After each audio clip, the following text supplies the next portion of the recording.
Hello and welcome to another edition of Coffee and Conversation with James and Melissa. we're here. It's our usually Monday morning. So what we do on Monday mornings, I have my coffee in my. Coffee.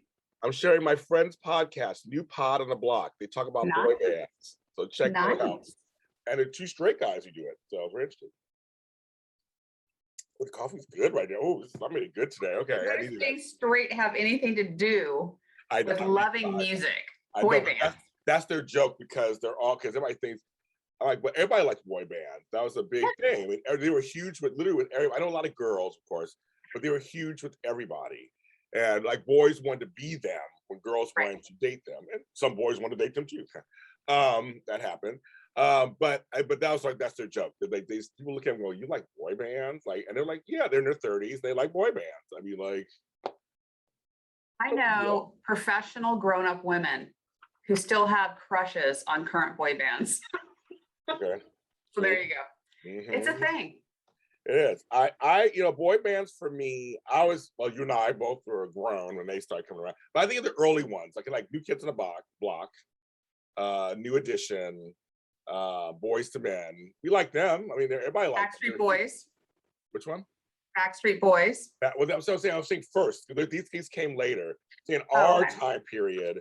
I think I just gave a tell that I really don't know. Yeah, so I'm like, okay, girl, we're talking about our time period. Our time period. I'm not an authority. I need to watch the podcast. That's what I just learned this morning. There you go, kids. And they're really nice.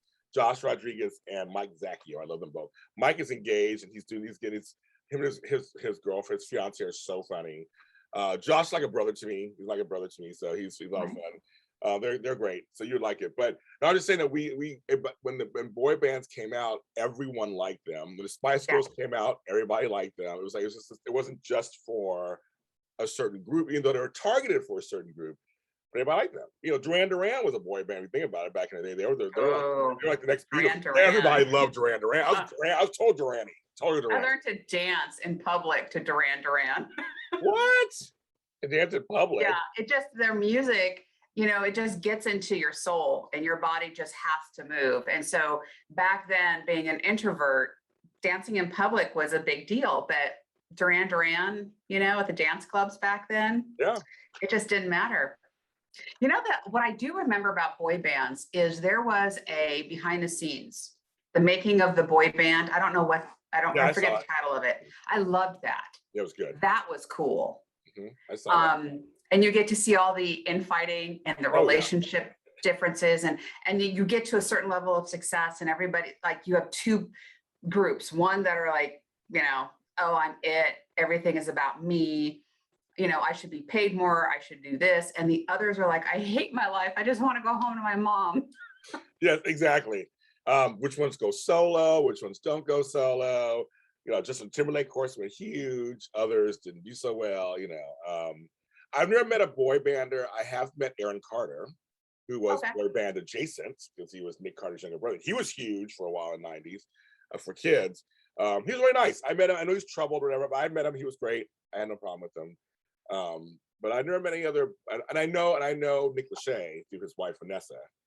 But he's very nice. He's very down to earth. I love her. She is the bomb. She is so funny. She's like a homegirl who I met her through two friends of mine. We used to do a show together, and she has a new show coming out. I think it's FBI Hawaii or something. So she has a new show coming out, which she's the lead. But she's hilarious. But I know him through her, through that. And he was 98 Degrees. So get to meet him. So I know only a few, but I've never met any of the rest of the boy banders. I have not met them. I met a Spice Girl. I met Mel B. Love Mel B. But Mel C is gonna be on Dance with the Stars. Yeah, she's gonna be on there this season. So I'll be voting for her. Yes. So but we all like the boy bands and girl bands. So it's fine. So how was your? We haven't talked about how was your weekend? How was your week? It was 9/11 weekend. It was all crazy. 20 years of that. So what was your week like? I had a quiet weekend. I worked. Oh, you did? Okay. And I cleaned the house somewhat. Okay. And I just relaxed on Sunday because Sunday is my do nothing, Good. rejuvenate, relax, reconnect day. Oh, good. So yeah, a little bit of reading. I started the Fred Factor. What's that? So the Fred Factor is about exceptional customer service without the expectation of acknowledgement, from those around you, just doing your job, no matter what it is, to the best of your ability. So I'm in this group, this builder, this leadership business owner group, and we read these books. So this is the book of the month, The Fred Factor. So I'm halfway through. It's an easy read. It's light, but it has good meaning, and it just kind of a reminder just to do the right thing and treat people kindly. Take the extra effort to get to know somebody so you can help them. Okay. Yeah. How about you? What did you do? I'm finishing reading this book called Holy, We're Alive by Doug Cartwright. And his guys, I had him on my show last week. He's amazing. He signed the book for me and everything. But I love the little cover. It comes in a little cover. It's a hardcover book. It comes in a cover. That's so cool. I've never seen that before. So what he said is, this represents how he was before. Blank, white, just like a few sprinkles of stuff. This is him realizing his potential. That's why it's colored and it's all bright. I love the concept. This book is the bomb. I agree with everything in the book. It talks about, we're alive, and it's sort of things we should be grateful for, and looking at things a certain way and accepting ourselves. And it was a great interview we had. So I read half the book, but I talked to him. I'm finishing the rest of it up. That's good. So speaking of something, we're both reading something that's nourishing. Right. Things. That was good. It was a strange weekend for me because I lost a cousin in 9/11, and I lost 13 workers at Morgan Stanley Dean Witter when I was working there. Right. And so I did. So yesterday, Sundays are my soap Sundays. I do 7 shows, up to 7 shows all day long. I don't know how I did it. My voice was dead at the end of the night. And every show I dedicated, we talked about 9/11. So we dedicated, me and my co-host, so we dedicated every show. And I got through it. I cried on one a little bit. I got through it, but I just can't do this for 20 years. So for my family and for my friends and us, we just kind of like, wow. We went to the Wave of Flags Memorial over in Pepperdine University. It was beautiful. All the flags. I say go if you get a chance. It's beautiful. It's touching. It was a beautiful day in Malibu. We went. It was like 86 degrees. It was hot. But you're right there on the water, and all these flags are waving in the air. And it just is. I found the Dutch flags. I took a picture of it. I sent it to my Dutch family. They loved it.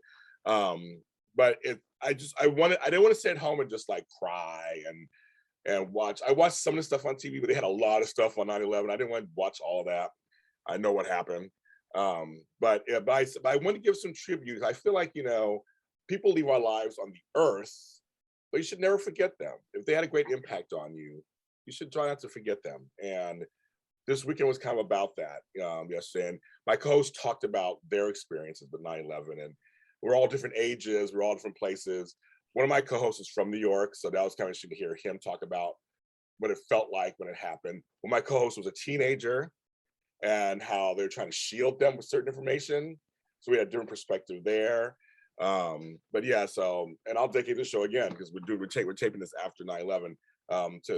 We lost 13. We saved over 2,000 workers, but we lost 13 and the office in World Trade Center 1. And it was one of the darkest, strangest days of my life at work.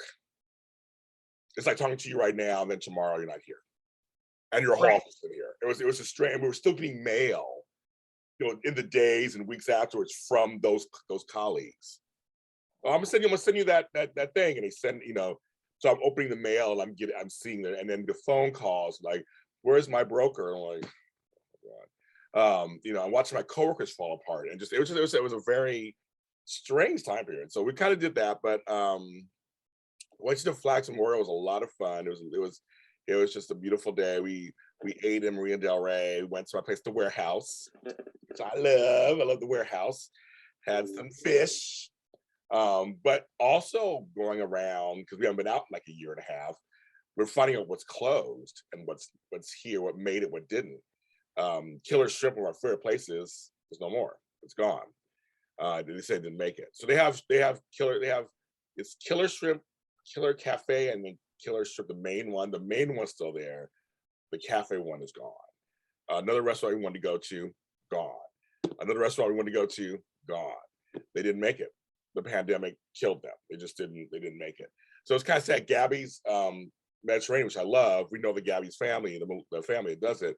3 of their stores are now gone. They're gone. They couldn't make it. So that was kind of sad too. I was like, I want to get something to eat, but I'm like, but then the places I want to go, they're gone. And then but then also seeing the changes in Los Angeles. There's so many constructions and buildings, and there's so much happening in LA County. There's so much. I mean, I'm just LA. I mean, probably just county. I don't know how it's where you are, but there's a lot of stuff happening. There's a lot of stuff happening in the San Fernando Valley, especially in the central south and western southern part of the valley. There's so much new residential construction going up, and they're adding the like the restaurants or the shops on the first floor, and then they're building way up. Yep. And so there's this whole building boom here that's happening, and it's not cheap. Like, these apartments are legit nice, all the amenities you could want, highly updated. I don't know how people are going to afford the rent, but somehow they do. And there are waiting lists to get into these beautiful buildings. So, there's a lot, and there's a lot slated for future. They're going to build this Westfield is going to build this huge event space with an outdoor stadium, a bunch of more shops and everything in the Warner Center area. So yeah, lots changing, in the valley. Yeah, it's well here too. And I mean, I'm in South Bay, South LA, West Side, whatever you want to call it. We already have a stadium. Now we have the YouTube Theater. We have a Clipper Stadium being built. They're building the Metro line by my house, which turns my power off every other day. It just bugs the crap out of me. And then the whole West Side. And see, the problem over here though is all the places are tiny. The square footage isn't big. Everybody I'm talking to or looking at these places, the square footage is small, but they're asking for exorbitant amounts, to buy or rent. So I've moved to my house. Thank God, I got lots of space. I'm very fortunate, but I feel for people. I'm curious to live on top of each other to pay all that money. I'm just curious, and they look nice. I mean, they look beautiful compounds and whatever. They look beautiful. But I'm like, how? And over here we're by the airport, so the planes are flying over your house every 5 minutes. I'm like, how does that work? And you're paying all this money, so it's. And some of them have great views, like the ocean, and some have views. It's just I'm very curious. Well, I think the winners will be those who focus on service and accommodations. So like the building 10,000, right? 10,000 Santa Monica Boulevard. Yeah. Massive build out apartments. They have concierge. They've got a little robot that'll deliver you a Snicker bar at 2 in the morning. They've got doormen, they've got dry cleaning, they've got all of these amenities on site. Wildly expensive, but people go there because they want to be taken care of. So if there's that element here with some of these builds, that maybe not a doorman, right? Maybe not a valet, but if they can offer services, there's going to be a lot of people who want, that feel, that lifestyle, who couldn't afford it on the 10,000 block of Santa Monica, but maybe they can pick it up in Warner Center. I don't know. It's going to be really interesting to see the future of the marketplace. But I just know that if I didn't own, I'd want to rent somewhere cool and hip, and those buildings are being built right now. They are. The thing for me, and you're right, they're doing the whole retail on bottom, residential on top, which even if you don't have a concierge or a door person, they're doing parking, which is in LA it's gold. If you get parking, it's gold. And 2, if you have a Starbucks or a Target below you or CVS. Yeah. I always thought that was so attractive. Like, I mean, there are other obviously parts right in the world that have done this forever. It's just kind of new to us on the West Coast. Yes. But I love the idea of, having my car parked, walking into my building, having a meal, meeting friends, right? Going upstairs, calling down for dry cleaning. If I needed some milk, something's close. I mean, I like that idea, but where we live, it's so the territory is so vast Yeah. as opposed to smaller cities that have lived like that for years. It's just more difficult to get to the grocery store. And so I just love that idea of being able to, take an elevator ride up and down and, have everything kind of right there, convenient, especially for folks like you who are super busy. I mean, you're talking about doing 7 shows on Sunday. When do you have time to take care of yourself or cook yourself a meal or I clean know. your house, I know. So I get it. I get the lifestyle and it's attractive. So I hope in the Valley it takes off and works. Like I said, I'd sign up. Yeah, the valley is very different than LA proper. You're right. I don't. Is the valley hip? I have no idea. I know LA proper is. Is the valley hip? I don't think anybody that I know, and I was born and raised in the Valley, so I can say this honestly, has ever described the Valley as hip. Yeah, exactly. I didn't think so either. So I'm No, like, no. so I'm like, but I'm saying, but I'm wondering if that will change. I mean, everything changes. I mean, that'd be great if it did, because like I said, the closest hipness would be the border, like North Hollywood, Yeah. Tango Canyon, Studio City. Those are all kind of hippish, hip-esque. They're the hotspots. Parts of Burbank a little bit, because of the industry. That's why I know I used to work there, so I know that those have a couple. They're trying to get hipper, Right. Lakersham Boulevard, and all they're trying to build. It's getting cuter, right? But the rest of them, we go deep in like Reseda, Van Nuys, Sherman. I'm just curious, and even Sherman Oaks has parts of it. Ventura Boulevard has parts that are kind of hip-esque also. But yeah, I'm just curious if they could really spread that out to you guys, because I was telling you over here, as you know, in LA, it's downtown LA is hip, the west side is hip. Now parts of East LA are hip.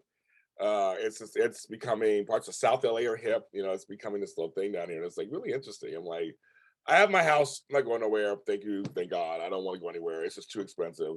I'll pay my No, expensive is right. Yeah, no, the Valley has a lot of catching up to do. I mean, if the developers have their way, they're trying to make the West Valley a hip, cool place to live and work and play. That's kind of their vision. And we'll see, we'll see what happens. I mean, I'm hopeful. I think that would be, after 50 something years of being in the Valley, kind of cool to see. Well, yeah, that also for you guys, and for you guys, coming over the hill sometimes is too much. Like it is for us going over the hill to you guys. Yeah, traffic is just not, and traffic just seems like it's worse. I know it's probably not worse. It's just we haven't seen it in a while, but now it's back. It just seems like it's just so many cars. There's so many cars. Yeah. I mean, Les and I, we love to go. So we'll get in the car. We don't care if it takes us an hour to get somewhere that we think we'll, enjoy and have fun, or even like a nice meal. Yeah. We like to make outings of it. I'm just like talking about the day-to-day grind of life. Right. It would be nice to be able to call my girlfriends and go, hey, I need a break. Let's meet at X, and have it be fun and hip and cool. And Westfield, the Village Mall, again, in the Warner Center area is trying to, extend that, but we'll see. You have that. You have the Americana. This is the outdoor. It tries to be a little hip a little bit. It's trying to be a little hip over there. But then you're heading towards Pasadena, Alhambra. Now that's hip over there. Now that's all. Well, Pasadena's always had their vibe. Yeah. It's a cool vibe. Yeah. That's a little far for us, though. I mean, I know for you, I know. No, we'll drive. And I know for you guys, I know, because for me, it's not that far, but yeah, for you guys, yeah. But I had to explain to somebody the other day who came to town. I was like, I'm in Mission Viejo. How close that is to you? I'm like, that's 60 miles away. I do not live near Mission Viejo. That's like through Orange County to the end of Orange County. Like it's like you said, I'm in Tustin, or you said I'm in Santa Ana, or it's a little Irvine, it's a little closer. But you're like, I'm like, you're way down there. I'm like, might as well be in San Diego. Like, I'm not coming down there. Or my friends are like, I'm in Santa Clarita going to this. I'm like, okay, that's like 10 years away from me. I'm not going over to Santa Clarita. Out there for anything. They have lunch. Screw that noise. I don't even have no lunch out there. So it's a little, that's when he starts to spread out. You go, so it's kind of crazy to spread out. Yeah. So he's going to have it. So We just want a little talks, a little episode. We was like, this is what we do in the mornings. Sometimes we have quick talks, sometimes we have longer talks. But you'll see us next time, possibly with a guest. Who knows? Maybe just us again. You can follow us on all social media. Well, you follow me on all social media platforms. I think you're just on Facebook, I guess. I don't know what you're on, Melissa. LinkedIn. LinkedIn. Go to LinkedIn for her. Our show is on all streaming services, actually. And I'm going to tell her about that after we get off of here. We got us approved on a bunch of things. So you'll be able to find us easily, just with a press of a button. Cool. That's the button of Coffee and Conversation with James and Melissa. Everybody, please take care of yourselves and each other and have some coffee and talk. Have some coffee and talk. Absolutely.